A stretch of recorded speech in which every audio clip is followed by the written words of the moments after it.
Hello friends, मैं Swati Goyal, loyal founder of on passive. जैसा कि आप जानते हैं कि 360 वेबिनार में लास्ट के ऐश सर ने ब्लॉकचेन के बारे में डिस्कशन किया था और बहुत सारे प्लेटफॉर्म पर भी ब्लॉकचेन के बारे में बोला जा रहा है। तो इससे अंदाज़ा लगा लीजिए कि अब हम लोग एक न्यू टेक्नोलॉजी में शिफ्ट हो रहे हैं और अभी ये बिल्कुल राइट समय है कि हम लोग इन चीज़ों को समझें, इन टॉपिक्स को समझें और अपने आप को अपग्रेड करें, क्योंकि बहुत ज़रूरी है। अगर हम लोगों को चीज़ें समझ में नहीं आएंगी तो हम लोग उसको अंडरस्टैंड नहीं कर पाएंगे और हम लोग नेगेटिविटी में जा रहे हैं। बहुत सारे फाउंडर्स हैं जिनको कंप्यूटर चलाना नहीं आता, ब्लॉकचेन के बारे में नहीं पता है। तो जितनी मैंने स्टडी करी है, जितना समझने की कोशिश की है, ईजी वे में इस टेक्नोलॉजी के बारे में मैं आपको बताने की कोशिश करूँगी।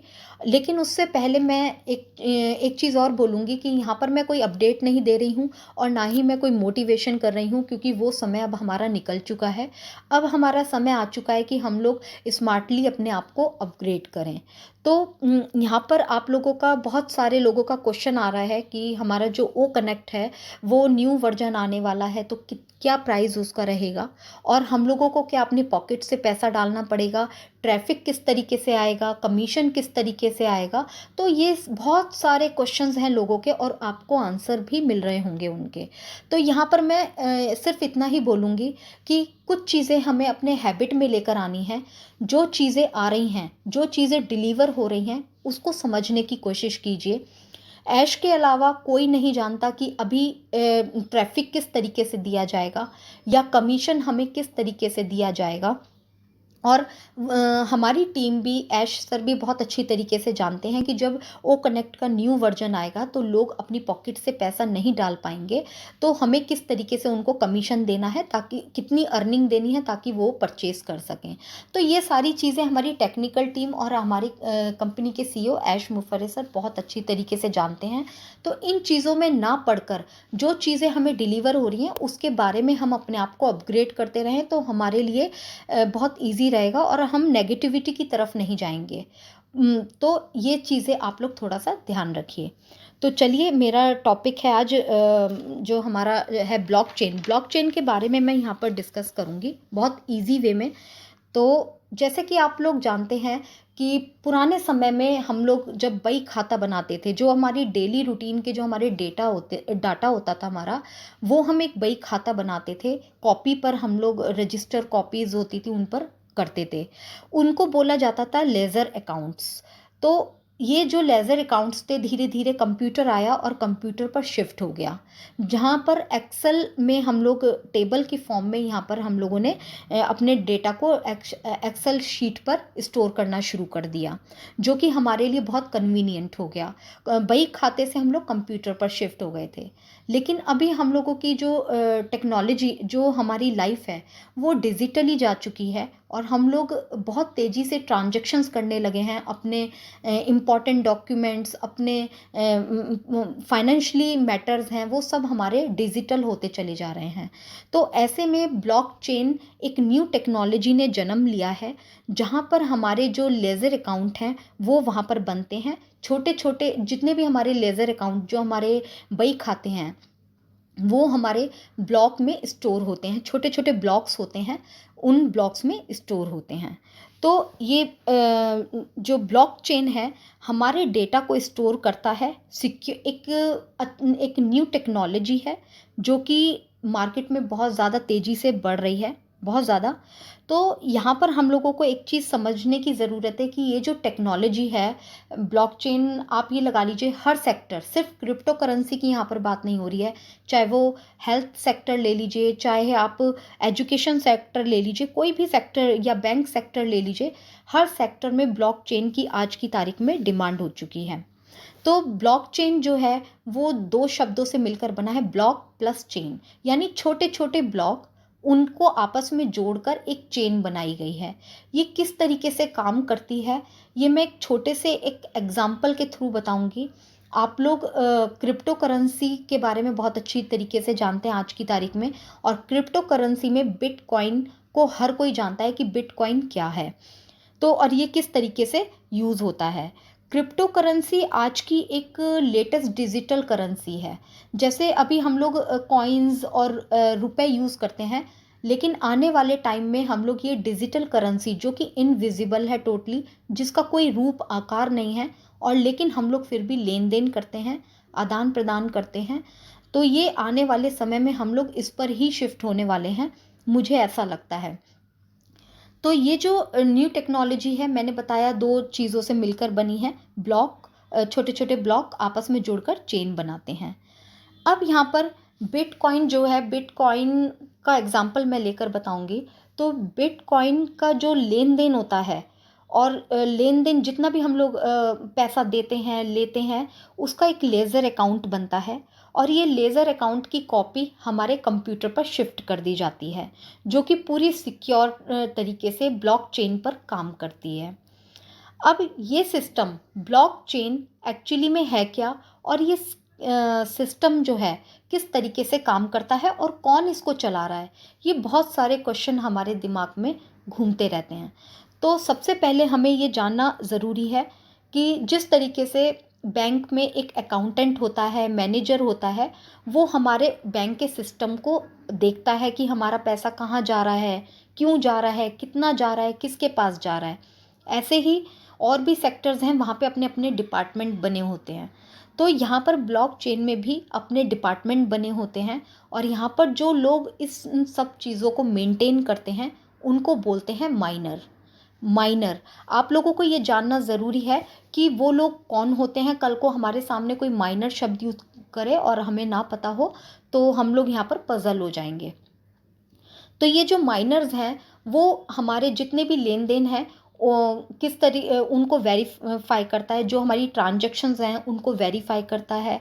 हमारे जितनी भी इंफॉर्मेशंस हैं, हमारे जितनी भी इंफॉर्मेशन है, जैसे बिटकॉइन मैंने उदाहरण लिया, बिटकॉइन का आज क्या रेट है, मैंने सेंड किया कितने में, रिसीवर को कितने में मिला, ये सारी इन्फॉर्मेशन जितनी भी होती हैं, ये सारी इन्फॉर्मेशन एक ब्लॉक में स्टोर हो जाती हैं। और ये ब्लॉक जब फुल हो जाता है, हमारी जितनी भी इन्फॉर्मेशन है एक ब्लॉक में शिफ्ट हो गई, अब वो ब्लॉक भर गया, तो हमें पहला ब्लॉक भर गया, तो वो ऑटोमेटिकली दूसरा ब्लॉक में शिफ्ट हो जाएगा, यानी दूसरे नंबर के ब्लॉक में शिफ्ट हो जाएगा। जब दूसरा ब्लॉक हमारे डेटा से भर जाएगा, तो वो तीसरे ब्लॉक में शिफ्ट हो जाएगा। ऐसे A to Z हमारे बहुत सारे ब्लॉक्स बनते चले जाते हैं, और ये जो ब्लॉक्स होते हैं वो आपस में कनेक्टेड होते हैं, आपस में जुड़े हुए होते हैं। इसको बोलते हैं ब्लॉकचेन, यानी हमारी इंफॉर्मेशन की एक बहुत बड़ी ब्लॉकचेन बनती चली जाती है, जो कि बहुत सिक्योर होती है। और यहाँ पर एक नॉलेज के लिए आपको बता देती हूँ सॉरी। तो यहाँ पर जो ये ब्लॉक्स होते हैं, जैसे 1 2 3 4, हर ब्लॉक का अपना एक हैशटैग, प्रिंट फुट फिंगरप्रिंट या कोई भी कोड होता है हम लोगों का। सिक्योरिटी वाइज से पहले ब्लॉक का अपना फिंगरप्रिंट है या हैशटैग है। जब हमारा फर्स्ट ब्लॉक भर जाता है, तो हम लोग दूसरे ब्लॉक में शिफ्ट होते हैं। दूसरे ब्लॉक में शिफ्ट होते हैं तो दूसरे ब्लॉक का भी अपना फिंगरप्रिंट होता है और हैशटैग होता है उसकी पहचान के लिए। तो जो हमारा पहला ब्लॉक का फिंगरप्रिंट और हमारा हैशटैग या जो भी हमारी पहचान है, वो ऑटोमेटिकली दूसरे ब्लॉक के साथ जुड़ जाती है। ऐसी जब हम दूसरा ब्लॉक भर जाता है, तो पहले और दूसरे ब्लॉक की जो सिक्योरिटी कोड है, वो हमारे तीसरे ब्लॉक के साथ कोड के साथ मिल जाते हैं। यानी हमारी जो सिक्योरिटी है वो भी आपस में कनेक्टेड होती जा रही है। कल को ऐसा ना हो कि हमारे पहला ब्लॉक का कोई डेटा को चुरा ले, या वहाँ पर कुछ गड़बड़ी कर दे, या कोई माइनर गड़बड़ी कर दे।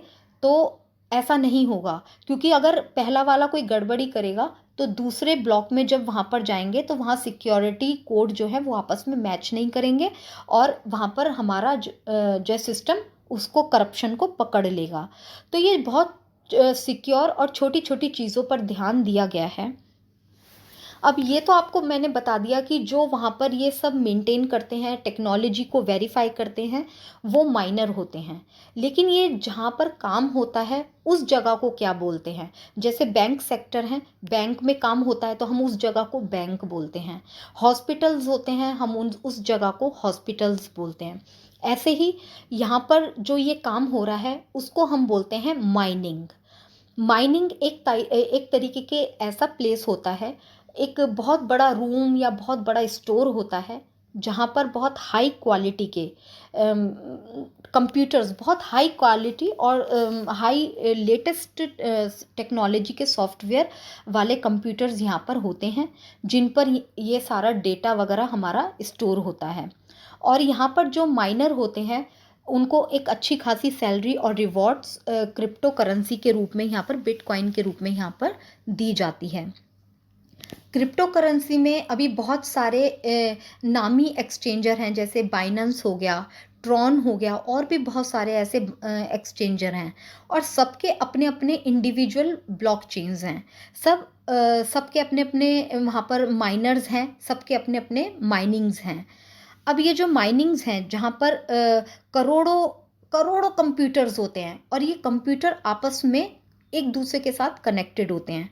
यहाँ पर हाई क्वालिटी का वाईफाई यूज़ किया जाता है, हाई स्पीड का वाईफाई यूज़ किया जाता है, हाई स्पीड की जो इलेक्ट्रिसिटी है वो यूज़ की जाती है, और लेटेस्ट सॉफ्टवेयर से लैस होते हैं यहाँ पर ये सारे कंप्यूटर्स, और आपस में कनेक्टेड होते हैं। जब हमारा डेटा चलता है तो एक कंप्यूटर में स्टोर नहीं होता है, यहाँ पर मल्टीपल कंप्यूटर में हमारी एक इंफॉर्मेशन मल्टीपल कंप्यूटर में होती है। तो इतनी बड़ी टेक्नोलॉजी और ये सब यूज़ यहाँ पर होता है। अब इनके ऊपर खर्चा भी आता है, तो ये खर्चा वो लोग कहाँ से लेते हैं, जो ये एक्सपेंस होता है ये कहाँ से लेते हैं? जब हम कोई भी ट्रांजैक्शन करते हैं तो ट्रांजैक्शन के समय आपने देखा होगा कि हमसे कुछ फ़ीस ली जाती है, ट्रांजैक्शन फ़ीस। तो उन फ़ीस के ज़रिए ही जो है हमारी इस टेक्नोलॉजी को मेंटेन किया जाता है, और जितने भी हमारे माइनिंग को बनाने के खर्चे हैं वो यहाँ से निकाले जाते हैं। तो एग्ज़ाम्पल के थ्रू मैं यहाँ पर बताना चाहूँगी कि मान लीजिए मेरे पास 10 कॉइन हैं, और 10 कॉइन में से मैं 5 कॉइन बी को दे देती हूँ, यानी किसी और पर्सन को दे देती हूँ। तो मैं दे रही हूँ, और मेरे पास अब कितने कॉइन रह गए, ये सारा जो डेटा है इसकी इसकी वेरिफिकेशन, या इसका पूरा जो रिज़ल्ट है, या जितना भी वेरिफिकेशन है, ये कौन काम कर रहा है? माइनर बैठा हुआ है, जो वहाँ पर बैठा है वो देख रहा है कि मेरे अकाउंट में अब कितने कॉइन्स रह गए हैं, या मैंने किस बी को जब दिए तो उसके पास कितने कॉइन रह गए हैं। तो ये सारी चीज़ें जो हैं वो वेरीफाई करता है। और हमारा डेटा, जैसे मैंने अभी आपको बताया, एक कंप्यूटर में नहीं होता है, मल्टीपल, हर कंप्यूटर में हमारे इंफॉर्मेशन स्टोर होती है। एक कंप्यूटर पे अगर कोई गड़बड़ी करता है, यहाँ पे सिक्योरिटी, अगर कोई यहाँ पे करप्शन करता है, कोई भी हमारे डेटा को, हमारी इन्फॉर्मेशन को चुराने की कोशिश करता है, तो जब हम दूसरे कंप्यूटर में हमारी वो इन्फॉर्मेशन निकल कर जाएगी, तो दूसरा कंप्यूटर पे तो कुछ और सेव हुआ है, क्योंकि जब हमारी इन्फॉर्मेशन डली थी तो वो हर कंप्यूटर पर चल रही थी। तो वहाँ पर जो है मल्टीपल, वहाँ कंप्यूटर में जब वो मेरी इन्फॉर्मेशन चेक होगी, तो वहाँ पर जब मिस मैच हो जाएगा कि यहाँ पर अब ये इन्फॉर्मेशन जो है मैच नहीं कर रही है, तो यहाँ पर हमारी जो है वेरिफिकेशन तेज़ हो जाएगी, और यहाँ पर वो पकड़ा जाएगा कि यहाँ पर कुछ ना कुछ इस अकाउंट में गड़बड़ हुआ है। तो यहाँ पर बहुत ज़्यादा सिक्योरिटी है। अभी आपने देखा होगा हम डेली रूटीन में, डेली लाइफ में अपने जो ट्रांजैक्शन करते हैं, कई बार हमें पता ही नहीं होता है कि कहाँ पे गड़बड़ी हुई, और हम लोग केस लड़ते रहते हैं। लेकिन यहाँ पर मल्टीपल कंप्यूटर्स में हमारी इन्फॉर्मेशन रहती है, और एक माइनर नहीं, बहुत सारे माइनर के हाथों और आँखों से ये इन्फॉर्मेशन निकलती है। तो पूरी यहाँ पर सिक्योरिटी पर ध्यान दिया जाता है। अब तीसरा क्वेश्चन आता है कि प्राइवेसी और सिक्योरिटी क्या है? तो प्राइवेसी और सिक्योरिटी, क्योंकि हमारा डेटा तो फिर भी थर्ड पार्टी के पास है, माइनर के पास है, तो सिक्योरिटी क्या रही? तो यहाँ पर मैं आपको नॉलेज के लिए बता देती हूँ कि यहाँ पर जो हमारा अकाउंट बनता है, वो मेरा अगर मैं अकाउंट बनाती हूँ, आप लोगों के भी बहुत सारे अकाउंट होंगे, क्रिप्टो पे अकाउंट होंगे, तो यहाँ पर किसी के नाम से अकाउंट नहीं बनते हैं, यहाँ पर मैथमेटिकली इक्वेशन के हिसाब से अकाउंट बनते हैं। और जो हमारे हाई क्वालिटी के सॉफ्टवेयर्स होते हैं, वो इन अकाउंट्स को, ये हमारे मैथमेटिकली इक्वेशंस हैं, उनको इतनी स्पीड से कैलकुलेट करते हैं कि जो कि कोई भी एक आदमी नहीं कर सकता है। और हर अकाउंट का अपना एक कोड होता है, जो कि कोड सिर्फ सेंडर को और रिसीवर को पता होता है, बाकी किसी थर्ड पार्टी को नहीं पता होता है। यानी मेरा अकाउंट अगर क्रिप्टो में है तो मुझे या मैं जिसे दे रही हूँ उसको पता होगा, अदरवाइज़ और किसी को नहीं पता होता है ये कोड। तो ये चीज़ें जो हैं बहुत ज़्यादा सिक्योरिटी रहती है, क्योंकि यहाँ पे बीच में थर्ड पार्टी का कोई रोल नहीं होता है। और हमारा जो मल्टीपल कंप्यूटर पे काम करता है, हमारी इन्फॉर्मेशन सारा हमारा अकाउंट पूरा मल्टीपल कंप्यूटर पे होता है। एक कंप्यूटर पे गड़बड़ हो जाएगी तो दूसरे कंप्यूटर उसको पकड़ लेगा। तो ये सारी जो है चेन चलती रहती है। तो इस तरीके से ब्लॉकचेन काम करती है। और आने वाले समय में क्योंकि हम लोग डिजिटल जा चुके हैं और हम लोग सोशल मीडियाज़ को, हम इंटरनेट को जिस तरीके से यूज़ कर रहे हैं, हमारी लाइफ का पार्ट बन चुके हैं। तो सोचिए डेली में एक पर्टिकुलर अगर मेरी बात करूँ तो कितना डेटा मैं दे रही हूँ। तो उनकी सिक्योरिटी क्या है, यहाँ पर आने वाले समय में हमें ब्लॉकचेन पे शिफ्ट होना ही पड़ेगा, और हो भी रहे हैं हम लोग। तो ये एक छोटी सी इन्फॉर्मेशन थी जो कि मुझे आपको बतानी थी ब्लॉकचेन के ऊपर। बाकी अपने आप को अपग्रेड कीजिए, खुद पढ़ने की कोशिश कीजिए। मैंने ईज़ी वे में बताने की कोशिश की है, लेकिन फिर भी मैं बोलूँगी हमारे ऑन पैसिव की वेबसाइट पे भी ये टॉपिक आ चुका है। तो आप इस पे पढ़िए और इसके बारे में जानने की कोशिश कीजिए। Thank you so much.